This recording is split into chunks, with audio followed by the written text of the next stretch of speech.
Ganjar Pranowo disanksi PDIP, pengamat, untuk jaga marwah partai dan amankan posisi Puan Maharani. Tribunnews.com, Jakarta, pengamat politik dari Universitas Al-Azhar, Ujang Komarudin menilai teguran PDIP terhadap Ganjar Pranowo karena pernyataan siap jadi capres semata-mata untuk menjaga marwah partai politik berlogo banteng moncong putih tersebut. Menurutnya teguran terhadap Ganjar Pranowo sudah sesuai dengan surat yang telah ditandatangani 2 tahun lalu oleh Ketua Umum PDIP Megawati Soekarnoputri dan Sekretaris Jenderal PDIP, Hasto Kristianto. Saya rasa itu untuk menjaga marwah PDIP, karena sejak 2 tahun lalu telah mengirimkan surat resmi yang sudah ditandatangani Megawati dan Hasto yang dikirimkan seluruh kader untuk tidak berbicara pencapresan, kata Ujang kepada Tribun News, Selasa, 25 Oktober 2022. Menurut Ujang, teguran tersebut merupakan langkah bagus untuk menjaga disiplin dan loyalitas kader. Kalau dibiarkan, dinilai Ujang bisa membuat partai jadi hancur. Saya melihat itu hal yang bagus-bagus saja karena menjaga disiplin dan loyalitas kader. Kalau dibiarkan, PDIP akan hancur, semua kader akan bicara masing-masing dan bisa melawan ketua umumnya dan DPP, katanya. Langkah PDIP menegur Ganjar Pranowo selain menjaga aturan partai, organisasi, dan loyalitas kader, diakini Ujang juga untuk mengamankan posisi Puan Maharani. Jadi saya melihat satu sisi menegakkan aturan partai dengan surat edaran yang dulu pernah ditandatangani. Di saat yang sama untuk mengamankan Puan jadi capres PDIP 2024 nanti, katanya. Sebelumnya, Ketua DPP PDIP Komarudin Watubun mengatakan DPP PDIP menjatuhkan sanksi berupa teguran lisan terhadap Ganjar atas pernyataannya siap calon presiden, capres, 2024. Jatuhkan sanksi teguran lisan kepada Ganjar sebagai kader, kata Komarudin Watubun di kantor DPP PDIP.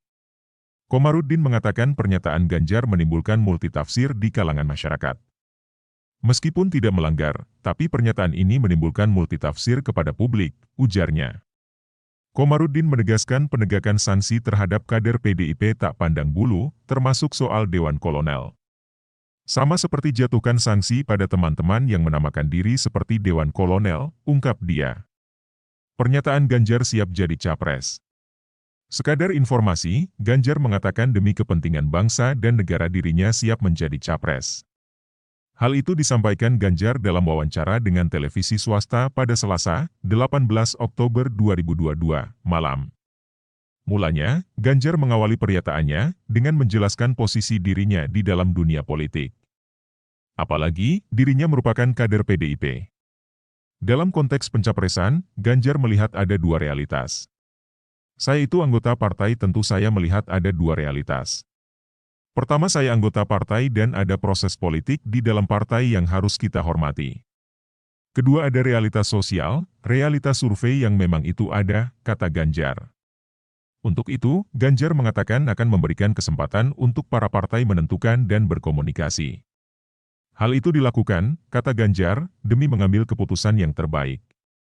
Ganjar pun kemudian bercerita soal rekam jejaknya di dunia politik. Ia mengungkap dirinya sudah berada di dunia politik sejak 1992.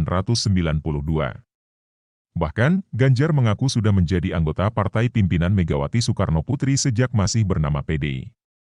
Ganjar pun menyebut bahwa dalam konteks kepentingan bangsa dan negara, dirinya siap menjadi capres. Maka kalau kita bicara dalam kondisi dua realitas yang ada itu, maka sebenarnya kalau untuk bangsa dan negara, apa sih yang kita tidak siap, ucap Ganjar. Ketika partai sudah membahas secara keseluruhan dan dia akan mencari anak-anak bangsa yang menurut mereka terbaik, menurut saya semua orang mesti siap pada hal itu, sambungnya. Ganjar menambahkan bangsa ini tidak bisa diurus oleh satu pihak saja. Dia berkata butuh kolaborasi antar pihak, khususnya partai. Sebab, banyak persoalan yang membutuhkan pemikiran banyak pihak. Ia pun mencontohkan tantangan bangsa Indonesia ke depan yang perlu dihadapi dengan serius, antara lain persoalan ekonomi, pangan, dan energi. Rasa-rasanya bangsa ini terlalu besar untuk diurus sendirian. Ada banyak multidimensi persoalan yang ada di sana dan membutuhkan kebersamaan, ujarnya. Lebih dari itu, Ganjar menyampaikan deklarasi dirinya sebagai capres tergantung keputusan partai. Yang mendeklarasikan adalah partai-partai itu. Saya tidak tahu apakah partai cukup percaya dengan saya, terangnya. Untuk bangsa dan negara ini, apa sih yang tidak siap? Kata Ganjar kembali menegaskan.